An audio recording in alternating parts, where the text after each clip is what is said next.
It has become prevalent of many of the cultist thinking of those who consistently profess many in whom they fail to agree with as possessing negative energy. This manner of thinking is equivalent to the Christian who asserts that someone is an abomination and is worthy of hell and therefore, death. I found after long and careful observation of many this day and time who hold this energy-based theology to be very harsh and cruel to many that do not set well with them because of reasons I were to understand are less than superficial.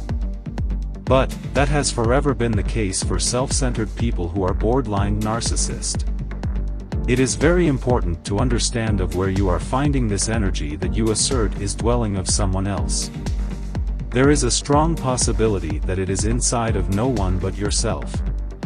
The majority of the times, those who are claimed to carry energy that is deemed as negative, are very reserved in their character, while those who accuse them of possessing this presence of negative energy are consumed with a hatred that even the Christian has not demonstrated. I find it abnormal for anyone to live their lives claiming to only hold and choose to be around those who are perceived by their standards to hold this positive energy, to be filled with so much hostility towards anyone else because of being understood as negative. You need to check of how this state of mind is causing you to act towards humanity people, as you will not see it as humane, or maybe you just would. We should be clear that positive and negative are simply point of views, the same as good or evil. Also, if many of you were so inclined to what is so abundant, then when you encounter someone in whom you deemed negative, shouldn't you feel responsible in teaching them of how to be more positive instead of sending them to hell as the Christian does? If you are not inclined to do this for them, then what good is your so-called positive energy? I see no distinction of your hatred for a struggling humanity than that hatred of the Christian. As anyone interested in inner evolution, it would be wise to only focus upon yourself and of how you treat others in the environment instead of continuing to be a part of a demonic and destructive social constitution that is destroying us all in regards to social harmony.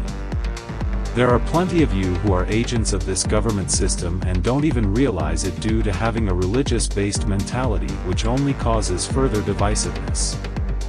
If anyone who is accused of possessing what is asserted as negative energy is able to cause in the dual component whom is claimed to possess positive energy a lack of humility and productivity, then it perceptively implies that those who claim that this mythology of positive energy is in fact penetrable of their opposing nemesis that is condemned, negative.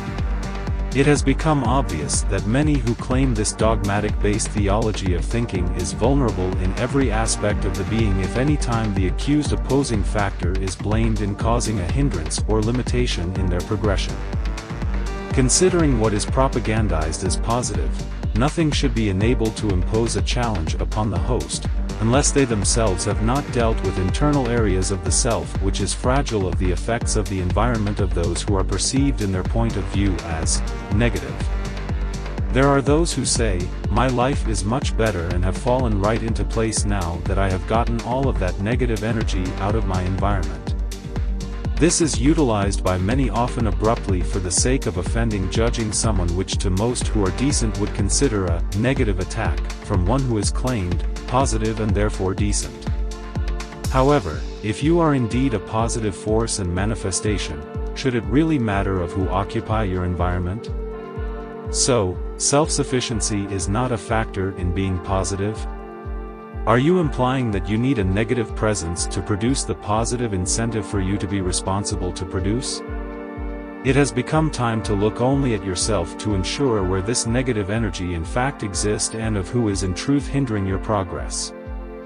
If your state of mind can be compromised or even hobbled by way of what is considered its opposing factor, I offer you to take a closer look inside and find out who is in truth possessing a negative force in your life in regards to your peace of mind and progress.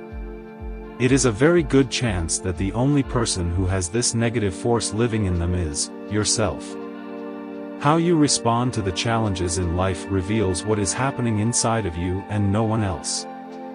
Positive, negative, reality. Choose. Written by David Anthony Brayboy.